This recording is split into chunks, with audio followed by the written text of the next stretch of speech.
Hi అండి. ఇప్పుడు బూరెలకు తోపు కలుపుతున్నానండి. ఇది వరిపిండిని నేను ఒక గంట సేపు నానబెట్టుకున్నానండి. అంటే మరీ మెత్తని పిండి కాదండి, లైట్గా మురుగు ఉంటుంది. లైట్గా ఉండాలి బూరెలకి.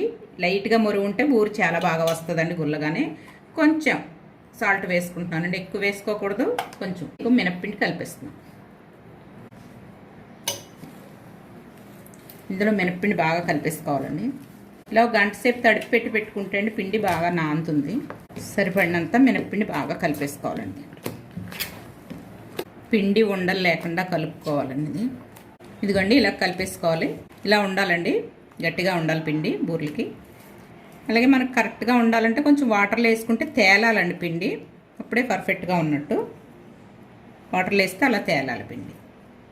ఇలా తేలితే అండి బాగుంటుంది, కరెక్ట్గా ఉన్నట్టు. ఇంతండి, దీన్ని పక్కన పెట్టేసుకుంటాను. నేను పూర్ణం కోసం పూర్ణానికి పప్పు నానబెట్టుకున్నానండి. ఒక గంట నానబెట్టాను శనగపప్పు. ఇప్పుడు వేసేస్తున్నాను. పప్పు పూర్ణాలండి, శనగపప్పు పూర్ణాలు.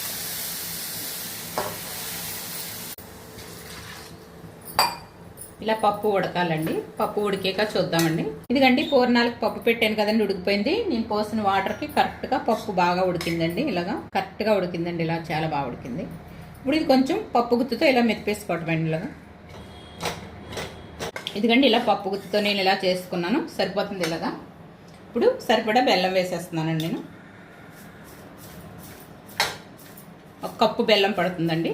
వేడికి ఇది ఇలా సరిపోతుందండి పప్పుకు బెల్లం. ఇక్కడ వాటర్ కూడా వేయక్కర్లేదండి, ఇలాగే సరిపోతుంది. ఇదిగండి పూర్ణం రెడీ అయిపోతుంది, చాలా ఫాస్ట్గా అయిపోతుందండి. అలాగే ఒక స్పూన్ నెయ్యి వేస్తున్నాను నేను, అలాగే ఇలాచీ పౌడర్. అంతేనండి, ఇదంతా కలిపేసుకుంటే పూర్ణం రెడీ. చల్లారితే బిగుస్తుందండి ఇంకా కొంచెం. ఇవిగండి పప్పు నేను ఇలా పూర్ణం చేసుకున్నాను కదండి, ఇవి ఉండలు చేసుకుంటున్నాను పూర్ణం బూరెలకు. ఇలా వేసుకుంటున్నానండి నేను బూరెలు.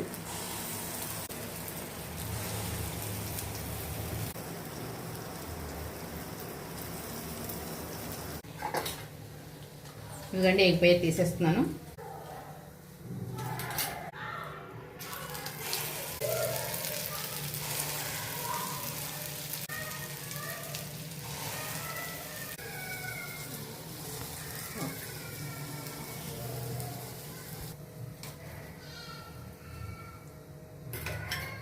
ఇదిగండి పూర్ణం బూరెలు రెడీ అయిపోయినాయండి.